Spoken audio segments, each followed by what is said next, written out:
This is BRivera, Communications 3315, my final persuasive speech. This is my audience.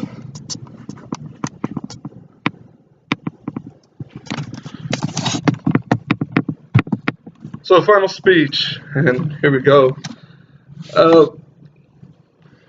Last time I talked about why 16-year-olds should be allowed to vote, and this time I'll talk about why, my opinion, or why I believe that 16-year-olds, 17-year-olds is just too young to vote.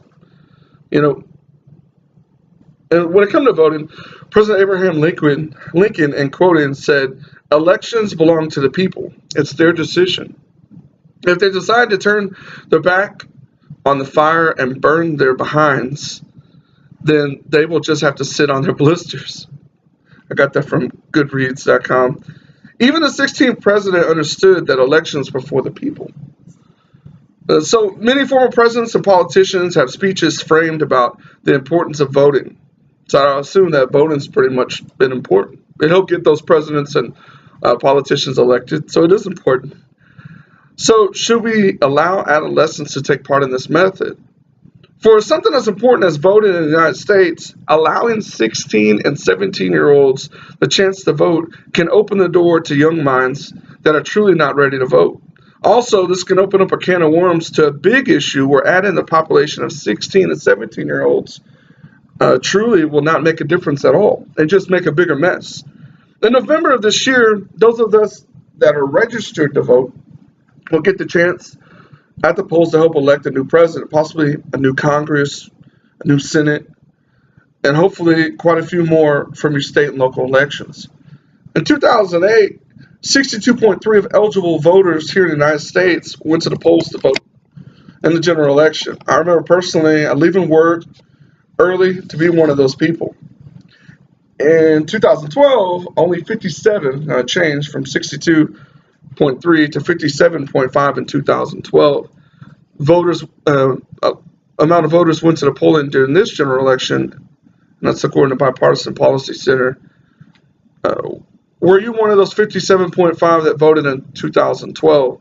Did you help do your part when it came to democracy and the political freedoms that we all have?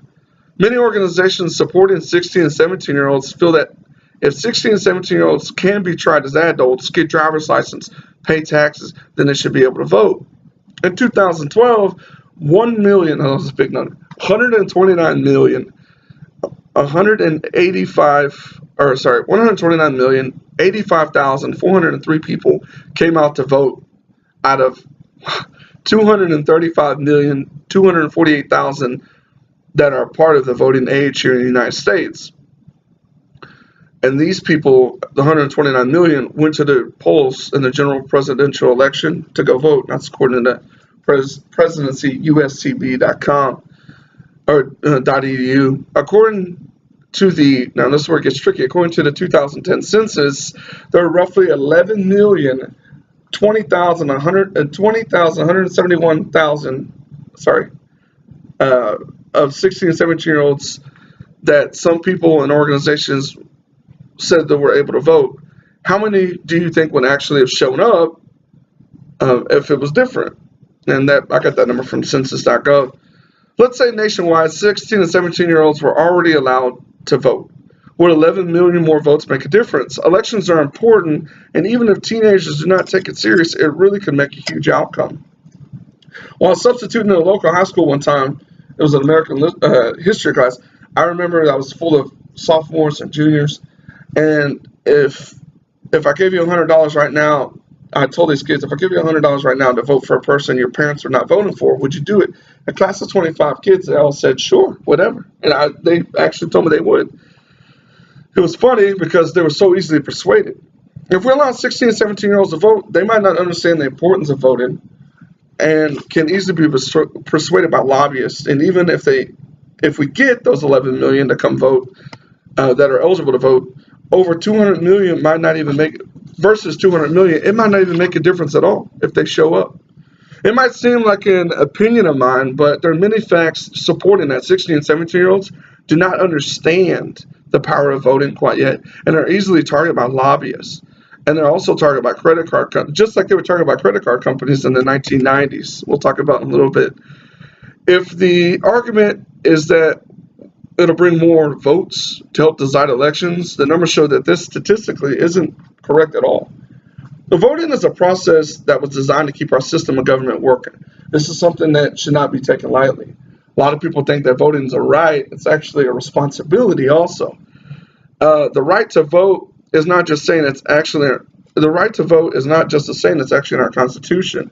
I don't mean to make this a poli-sci seminar, but everyone in this room over the age of 18, except these two, has a right to vote, no matter your race, color, or sex. According to the 15th Amendment, Section 1, it says that the right of the citizens of the United States to vote shall not be denied or abridged by the United States or by any state on account of race, color, or previous condition or servitude. I got that from Cornell Law website. This amendment was ratified in the 1870s to help include the newly freed slaves, and then in the 19th Amendment helped now give women the right to vote in the 1920s, and then lastly in 1971 the 26th Amendment was ratified and helped change the legal voting age from 21 at the time to now 18.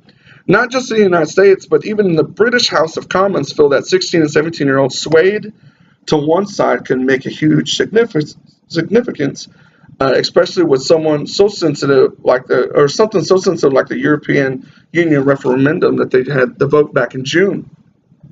The House of Commons blocked a move by the House of the Lords to allow 16 and 17-year-olds a chance to vote. The MPs voted 303 to 253 to reject the amendment that would allow the 16 and 17-year-olds to vote there in the United Kingdom. They blocked this vote for their 16 and 17-year-olds to have the chance to vote in the EU referendum back in June of this year.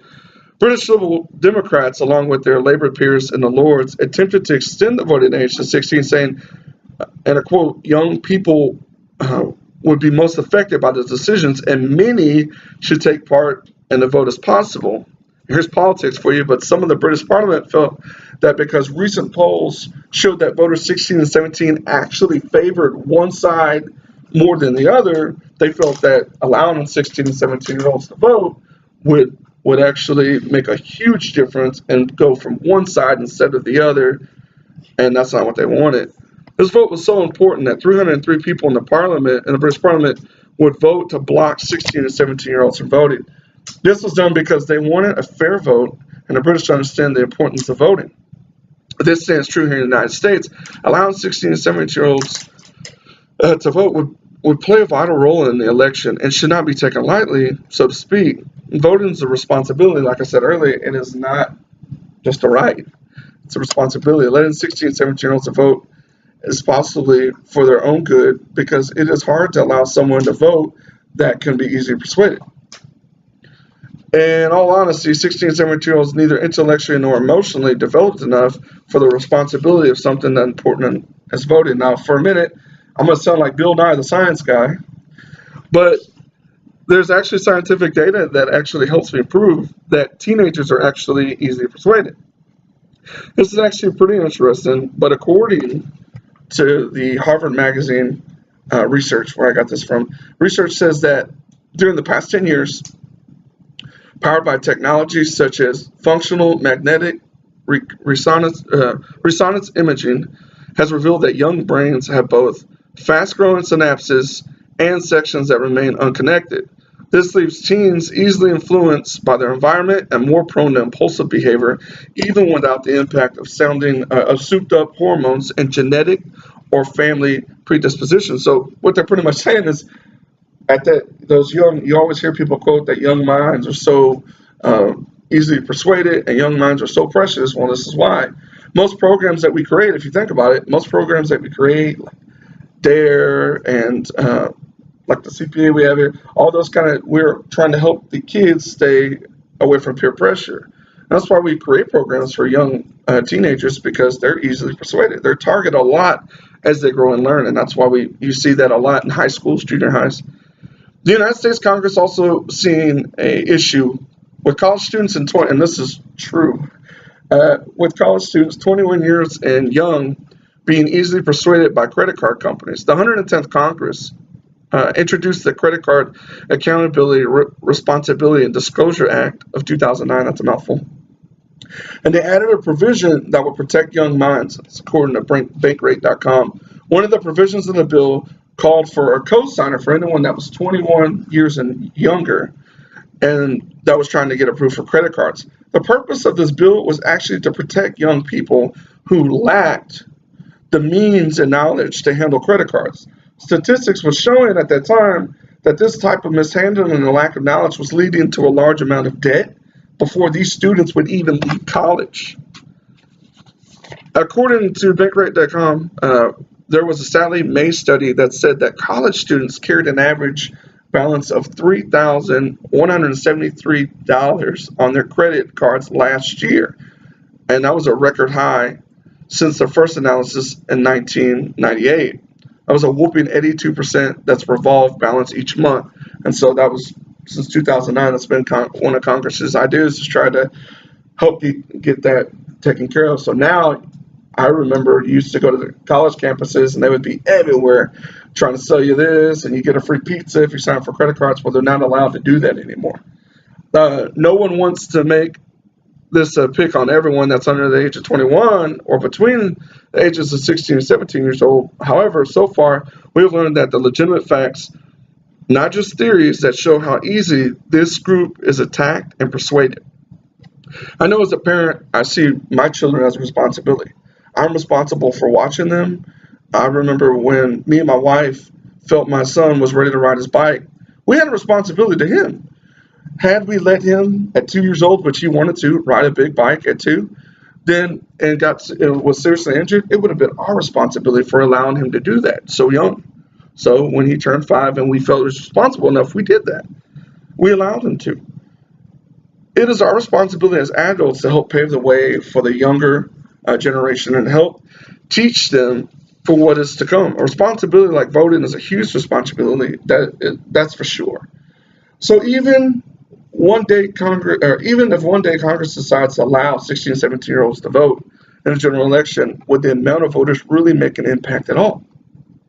There's organizations out there that are trying to help lower the voting age. They're rallying and the suffrage, and they're trying to get lobbyists involved. However, if it is done, how many would actually show up, and how many would even go to the polls? Like I said earlier, in 2012, in the general election, here goes my number again, 129,085,485,000 people came out to vote out of 235 million that are part of the voting age in the population. So according to the 2010 census, I said earlier, there's about 11 million of 16 and 17-year-olds at that time that some people and organizations wanted to help vote. Pull out your calculators, because I did. And if you were to take that number, and let's just say, for instance, we divided it by 2, and just said half of those people came out, which comes up to 5,510,000 people that were 16 and 17-year-old that came out to vote, versus 129 million, that's not even 5%. So if we could just get 5%, and then versus one on one side and one on one side, does 2.5% to one side and 2.5% on the other even make any type of difference? What is 16 and 17-year-old really be into voting? After years of local teens and adult supporters lobbying in the small Maryland city of Tacoma Park to lower the voting age, it finally happened on November 5th, 2013. According to fairvote.org, that year only 17% of the teens from the age of 16 and 17 in the city showed up to vote. It was little more than expected that the 45% that they actually hoped to vote, come out and vote, only 17% of those showed up. There are young teens all over that desire to vote. However, the responsibility not just starts at the polls, it starts at home, in the classroom. The number of young voters may be down, but helping teach the philosophy that voting is a responsibility and not a right will help get our future young voters on the right foot. We know that voting is important. We know that young minds and teenagers are easily persuaded, and we know that voting has a power if they will even show up. We truly have a responsibility to keep empower the younger generation and help teach them what is to come and what voting is really about. We're blessed to live in a country where we're allowed to vote. We get a chance to go to the polls every 2 to 4 years and vote for mayors and state representatives, U.S. senators, U.S. congressmen, U.S. presidents into office. If you ever spend time in a country that does not have the same opportunity, a democracy, you will see a big difference. So for something as important as voting in the United States, allowing 16 and 17-year-olds to play a part in that, to take a chance in that, can open the door to young minds that are truly not ready to vote. This is a big responsibility and word that I'm sure that I've repeated a million times, but it's a responsibility, not just a right. Also, this can, said it earlier, it can open up a can of worms to a big issue of adding to the population of 16 and 17-year-olds, giving them the chance to try to make a difference. This November, those of us that are over the age of 18 that are registered to vote will be able to go to the polls and do that. We'll have this responsibility to be able, the same responsibility that our forefathers gave us to go and vote and to be part of that democracy that they spoke so highly of, that they believed so much in. When we press enter at the polls, it's our responsibility as voters. We have the chance to be leaders to those that are 16 and 17-year-olds now. We get to help teach them, but making the voting age from 16 and 17-year-olds should not be a right. It shouldn't even be an issue at all.